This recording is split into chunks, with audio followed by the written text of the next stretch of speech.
आने वाली है, तेरी बर्बादियों के मसवरे हैं आसमानों में। यदि अब भी न समझे है वाल्मीकि समाज के लोगों, तुम्हारी दास्तान भी नहीं रहेगी दास्तानों में।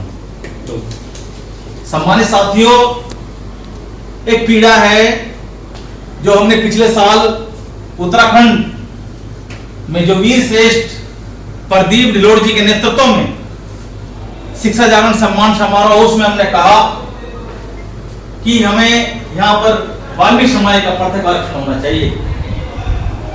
और उस बात को मेरे प्रताप जी ने संज्ञान लिया और संज्ञान लेकर के उस बात को आगे बढ़ाने का काम किया। और इसी कड़ी में ही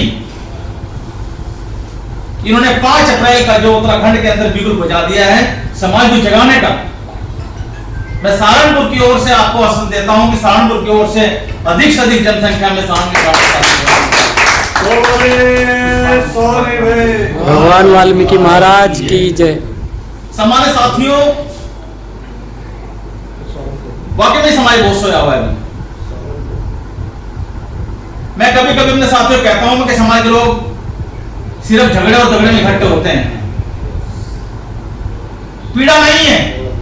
यदि आज साथियों प्रेरणा लेनी है तो वीर श्रेष्ठ राजेश ऊंचाई से अपनी प्रेरणा लीजिए, जिन्होंने 10,000 रुपए का योगदान आज विनय प्रताप बिरला जी को दिया है।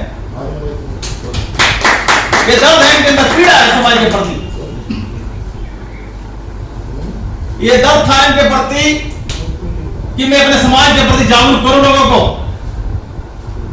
मैं दिल से आभार प्रकट करता हूं और करता रहूंगा, क्योंकि विनय प्रताप बिरला जी के साथ में ऐसे साथी, क्रांतिकारी साथी हैं जो अपने आप को समर्पित करते हैं।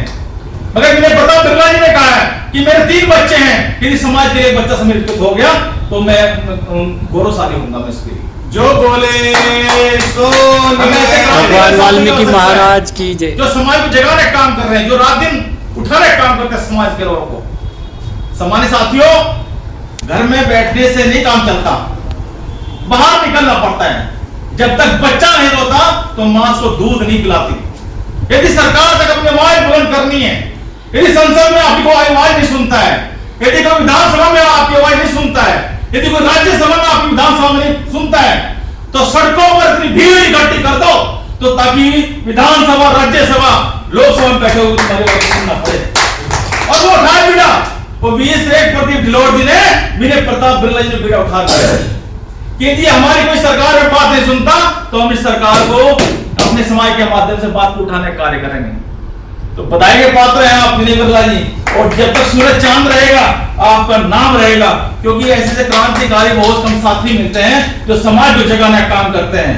क्योंकि लोग आप तो जो भी अपने मूवमेंट के लिए, अपने रात दिन अपने कार्य को बढ़ाने के लिए रात दिन समर्पित रहते हैं। कुछ लोग अपने लिए समर्पित रहते हैं, कुछ लोग समाज के लिए समर्पित रहते हैं। बाबा साहब ने कहा है कि कुछ लोग थे जो वक्त के सांचे में ढल गए, कुछ लोग थे जो वक्त के सांचे में ढल गए, और बाबा साहब थे जो वक्त का सांचा बदल गए। आपने बाबा साहब का बनने का प्रयास किया है और हमारी शुभकामनाएं आप साथ में हैं। और मैं तमाम जो साथी मेरे यहाँ बैठे हैं जो बाबा साहब मूवमेंट को आगे लेके चलना चाहते हैं, साथियों बाबा साहब मूवमेंट ऐसे नहीं चलते, चलाना चाहते हैं।